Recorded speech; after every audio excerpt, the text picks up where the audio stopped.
मित्रांनो, सार्वजनिक बांधकाम विभागाच्या हलगर्जीपणामुळे 2 चिमुकल्यांचा अंत झाला. हे 2 चिमुकल्यांचा अंत झाला एवढ्यावरच ही घटना थांबली नाही, तर त्यांच्या वडिलांचाही या दुर्दैवी अपघातामध्ये अंत झाला. आणि हा अंत झाला तो पुणे जिल्ह्यातील शिरूर तालुक्यामध्ये. मित्रांनो, एक अख्खं कुटुंब उद्ध्वस्त झालं. आता नेमकं काय झालं, कसं झालं हे आपल्याला पाहायचंय. मरण म्हणजे काय रे भाऊ या सदरामध्ये काड्यांचे घर आणि स्वप्न या सत्य घटनेमध्ये. मित्र हो, नमस्कार. मी दिलीप थोरात आणि आपण पाहत आहात माझे दिलीप थोरात ब्लॉग्स हे यूट्यूब चॅनल. मित्रांनो, जर चॅनेलवर नवीन असाल तर चॅनेलला सबस्क्राईब मात्र नक्की करा. आणि हा जर व्हिडिओ आवडला तर या व्हिडिओला लाईक, शेअर आणि शेवटपर्यंत पहा. म्हणजे ही दुर्दैवी कहाणी आपल्याला खूप मनाला अशी चटका लावून जाते. पाहूया नेमकं काय झालं ते.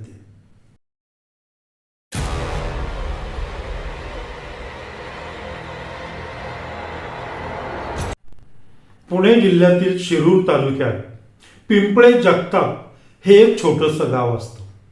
आणि या गावामध्ये गणेश खेडकर नावाचे गृहस्थ हे उदरनिर्वाहासाठी चहाची टपरी चालवत असतात. शेती जेमतेम 2 एकर. आणि या शेतीचं काम त्यांची पत्नी पाहत असते. शेतमजुरी त्यांची पत्नी करते. चहाची टपरी आणि शेतमजुरी करून हे 2 आई वडील आपल्या छोट्या छोट्या 2 चिमुकल्यांचं पोट भरत असतात. आपल्या कुटुंबाचा उदरनिर्वाह करत असतात. आपल्या या चिमुकल्यांना शाळेत त्यांना जो लागलेला खर्च आहे तो भागवत असतात. खरं म्हणजे हे सगळं काबाड कष्ट करून मेहनत करण्यापलीकडे या कुटुंबाकडे दुसरा कुठलाही पर्याय नव्हता. कारण त्यांना या गणेश खेडकर आणि त्यांच्या पत्नीला त्यांचे जे 2 उगवते तारे होते त्या उगवत्या ताऱ्यांना चांगलं शिक्षण द्यायचं होतं. यातच एक जो उगवता तारा होता, तन्मय नावाचा मोठा मुलगा, त्याच्या हातामध्ये मित्रांनो जादू होती. कलेची सरस्वती त्याच्या बोटांमध्ये नाचत होती. प्रचंड जाण असलेला हा 9 वर्षाचा तन्मय होता. आणि हे आई वडील अगदी काबाड कष्ट करून या मुलांना जे काही हवं नको ते सगळं देत होते. शिक्षणासाठी जो काही खर्च लागत होता तो ते करत होते. प्रसंगी हे आई वडील स्वतःच्या पोटावर दगड ठेवत होते, पण हे उगवते तारे त्यांना ते सगळं पुरवत होते. विशेषतः मगाशी मी म्हटलं की या 2 मुलांपैकी जो मोठा मुलगा होता तन्मय, याला आई वडील जे काही कष्ट करत होते या कष्टाची खूप जाणीव होती. त्याची समज खरोखरच वाखाणण्याजोगी होती. त्याचं स्वप्न होतं की आपण मोठा झालो की आई वडिलांना बंगल्यामध्ये न्यायचं. एक छानसा टुबुकदार असा बंगला बांधायचा आणि या बंगल्यामध्ये आई वडिलांना वास्तव्याला न्यायचं, हे या तन्मयचं स्वप्न होतं. आणि मगाशी मी म्हटलंच की त्याच्या बोटांमध्ये जादू होती.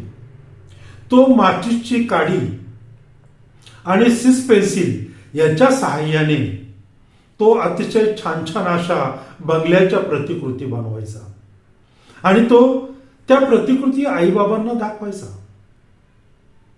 आणि सांगायचा की आई बाबा, आपण असा बंगला बांधणार, मी मोठा झालो ना की मग असा बंगला बांधणार आणि आपण सर्वांनी या बंगल्यामध्ये राहायचं.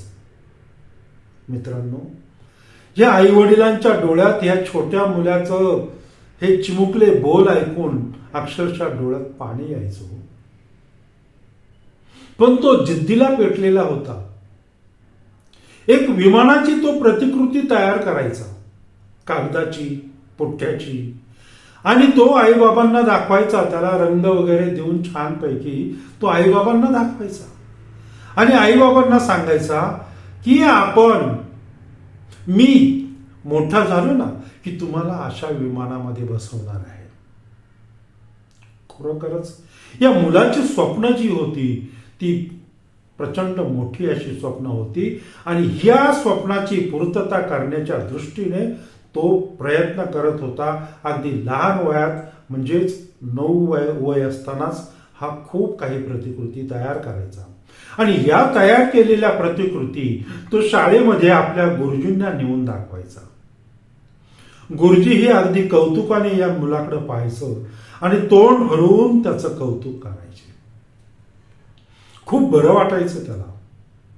गुरुजींनी आपलं केलेलं जे कौतुक आहे अख्ख्या शाळेसमोर, अख्ख्या मुलांसमोर, अख्ख्या वर्गासमोर, हे ऐकून त्याला खूप बरं वाटायचं आणि त्याला प्रचंड उत्साह निर्माण व्हायचा गुरुजींच्या प्रोत्साहनामुळे आणि तो वेगवेगळ्या प्रकारच्या प्रतिकृती बनवायचा. मित्रांनो,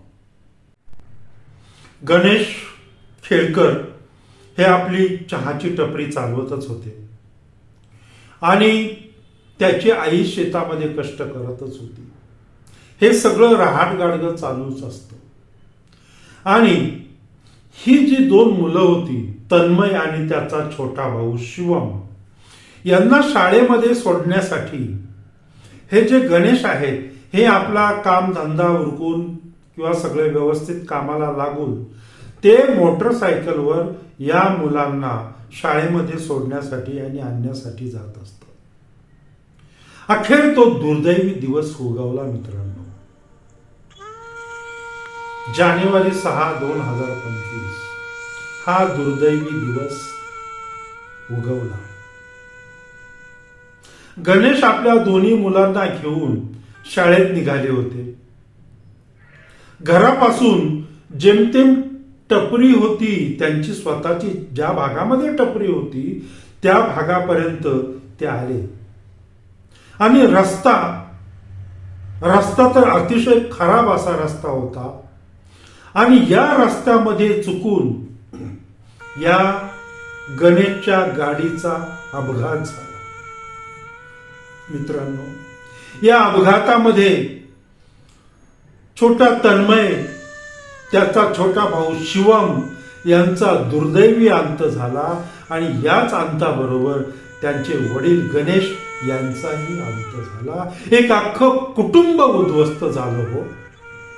सार्वजनिक बांधकाम विभागाच्या बेपर्वाईमुळे अख्खं कुटुंब उद्ध्वस्त झालं. किती भयानक गोष्ट आहे. ज्याच्या हातामध्ये जादू होती, ज्याच्या बोटांमध्ये कला होती, हा तन्मय शिरूर तालुक्यात त्याच्या कलेसह तिथेच विसावला गेला. मित्रांनो, जणू काही काडीपेटीतील काड्यांचं आणि शीस पेन्सिलनी बनवलेलं तन्मयचं घर, त्याचं छप्पर अगदी उडून गेलं. अतिशय भयानक असं दुर्दैवी गोष्ट झाली. तन्मयची स्वप्न सगळी जागच्या जागी राहिली.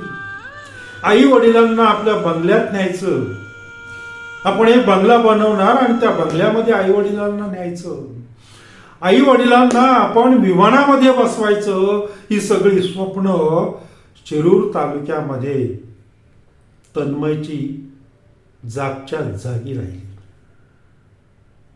कारण बाबा बरोबर त्याचाही अंत झाला होता आणि छोट्या शिवमचाही अंत झाला होता. मित्रांनो, गेलेले जाणारे गेले, परंतु मागे राहिली या बछड्यांची आई, या लेकरांची आई. तिनं कुणाच्या तोंडाकडे पाहायचं? कपाळीचं लल्लाटीचं कुंकू पुसलं गेलं, मांसाचे 2 गोळे असे मोठे मोठे झालेले, ते त्यांचा चेंदामेंदा झाला. ह्या माऊलीने आता काय करायचं? कुणाच्या तोंडाकडे पाहून जगायचं? परमेश्वराला मी एवढीच विनंती करतो की परमेश्वरा, हे दुःख, या माऊलीला सहन करण्याची ताकद तू दे. आपले गेलेले पती, गेलेली मुलं यांचं दुःख सहन करण्याची ताकद परमेश्वरा या माऊलीला तू दे रे बाबा. मित्रांनो, आपण जर व्यवस्थित असू तर आपलं कुटुंब व्यवस्थित असू शकतं.